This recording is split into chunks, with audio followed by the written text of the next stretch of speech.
We're good? Okay, we're good. So, fire guys, my name's Jacob Miller. Welcome back to the Jacob Show. Today, we are talking about my top 5 character predictions for Mortal Kombat 11's DLC.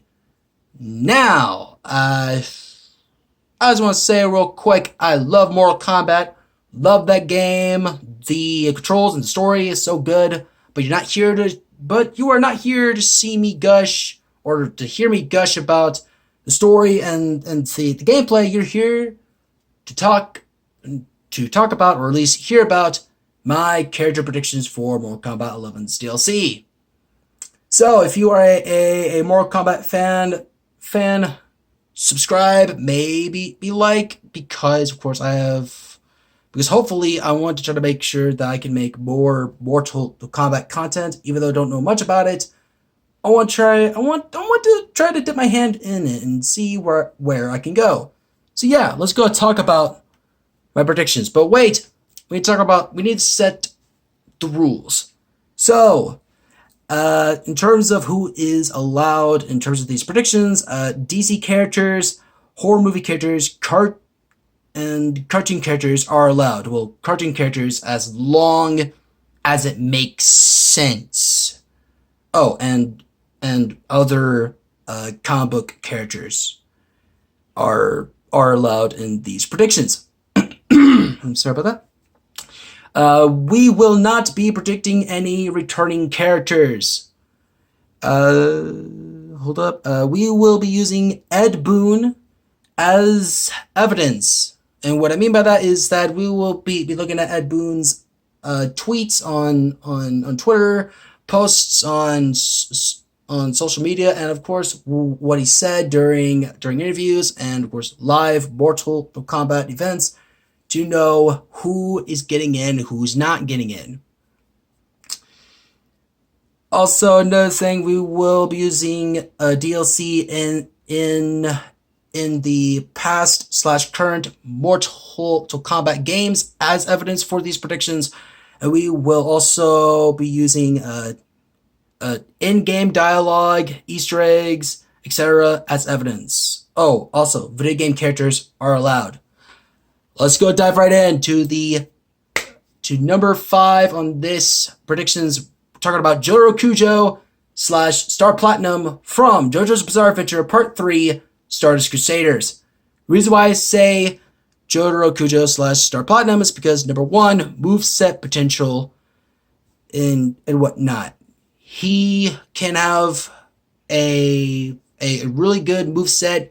He also, and in terms of his moveset, gear, and skins, he has a lot of source material that Ed Boon and the creators of Mortal Kombat 11 can just look back on and know everything about Jotaro Kujo. Part 3 is a fan favorite out of all of the other parts in JoJo's Bizarre Adventure, and is also the most well known. Jotaro Kujo / Star Platinum kind of fits in the Mortal Kombat universe.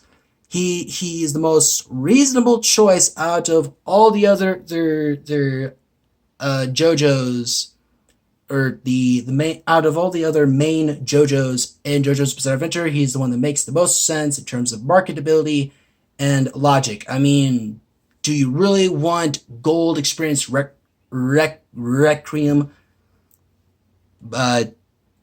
coming in and you having to fight him, and he's like, oh, I'm just gonna like, I'm gonna start everything from zero. No, you don't. You don't want that. Please don't say you want that. Another thing is that he is one of the most iconic shonen anime / manga characters over in Japan. And of course he does have some video game / fighting game experience. But wait, Jacob, I hear you saying in the comments, why this anime character? Why not somebody else? Well, I would like to point to Injustice 2 for example. Most specifically, the Teenage Mutant Ninja Turtles DLC for Injustice 2, where of course the version of the TMNT that NetherRealm used for Injustice 2 was the 80s cartoon version, if I can remember correctly. Yeah. Anyways, see, yeah. Makes a lot of sense. This is kind of the most far-reaching one out of all of them, but I definitely do feel like Jotaro, Kujo / Star Platinum could definitely make great addition in the world of Mortal Kombat as, of course, DLC. Now we move on to number 4.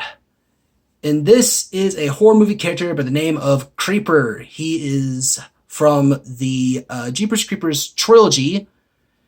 And the reason why I am predicting Creeper is because of number 1, his moveset potential. He has all sorts of weapons and abilities. He has wings. He has throwing stars that are made out of flesh and bone. He has a battle axe. I want to say he also has a spear, and he has his truck, which they can probably make that work for the Creeper. And I definitely do believe that Creeper would fit in most definitely, because he is so gruesome and gory in his movies, and it's honestly quite an interesting look, if you ask me. He is a iconic horror movie character from, I want to say it's the early 2000s or the 90s. I can't remember, but yeah, he is a iconic horror movie character from either the 2000s or the 90s. His gear potential is definitely present. He definitely does have different looks in each of the Jeepers Creepers movies and whatnot. Oh, and also another thing, Jeepers Creepers 4 has been confirmed. We don't know nothing. And when I say we, I mean myself. I don't necessarily know a whole lot about the new Jeepers Creepers movie that is coming out. All I know is that it is confirmed that it's supposed to be, what I've heard, it's supposed to be the final film in the Jeepers Creepers movies. But yeah, let's go ahead and move on to number 3. DoomGuy, okay? If DoomGuy doesn't make it to Super Smash Bros. Ultimate as DLC, then I am betting 100% that DoomGuy is going to make it as DLC in Mortal Kombat 11. And here's why. Number 1, that moveset potential. This guy has a plethora of guns and plethora of games, source material that of course Ed Boon and the Mortal Kombat 11 creators could definitely look towards in terms of gear, skin, and moveset potential. DoomGuy fits in perfectly in the Mortal Kombat universe. Okay, it's like when you think of DoomGuy and Mortal Kombat, it's just a match made in heaven. Okay, man, I tell you this, all right? It is a match made in heaven. But of course, moving on, he is a iconic video game character, kind of kicking off the first-person shooter genre of video games as a whole. So we have a lot to thank to DoomGuy. There's also Doom Eternal multiplayer trailer, which is of course referencing Mortal Kombat, actually. Funny enough. He is also very highly demanded character in terms of like Mortal Kombat guest character DLCs and whatnot. And of course, Doom Eternal is going to have DLC. We know that there is DLC coming for Doom Eternal. And why wouldn't Bethesda make DLC for Doom Eternal? It's possibly one of the best, if not the most popular Doom game out there. So yeah, let's go move on. Number 2, Michael Myers. Michael Myers, because of the fact that he has moveset potential, he has skin potential, and also gear potential. He has a plethora of movies that Ed Boon and the creators of course Mortal Kombat 11 can look back on and get inspiration for skin, gear, and of course an entire move set. Michael Myers also has 2 new confirmed movies. And of course, Halloween Kills is coming out soon. And of course, we know 100% that NetherRealm is going to want to chase after that whole movie fee promotion deal in terms of a DLC character. We have seen this with the Terminator, with the Xenomorph, and of course Predator, and Freddy Krueger. So yeah, it definitely makes sense in terms of a business standpoint. He is a iconic horror movie character that hasn't been in Mortal Kombat yet, which is very, very surprising because we have had the Xenomorph, we've had Predator, we've had Jason Voorhees, Leatherface, and also bloody old Freddy Krueger. Seriously, why hasn't Michael Myers made it as DLC yet? And also another thing, Michael Myers does have video game experience. We've seen this in the horror video game known as Dead by Daylight, to where you can actually download and play as Michael Myers in the game. And of course, Michael Myers is also highly demanded, and he fits into the world of Mortal Kombat, or the Mortal Kombat universe. But of course, moving on to our honorable mentions. Let's go tackle down the characters that were deconfirmed by Ed Boon. We have The Mask from the Mask comic book series, not the movie.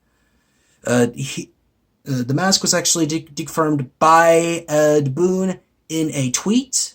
We also have Pennywise, which was deconfirmed by Ed Boon by a tweet joking about the possibility of Pennywise making it into Mortal Kombat.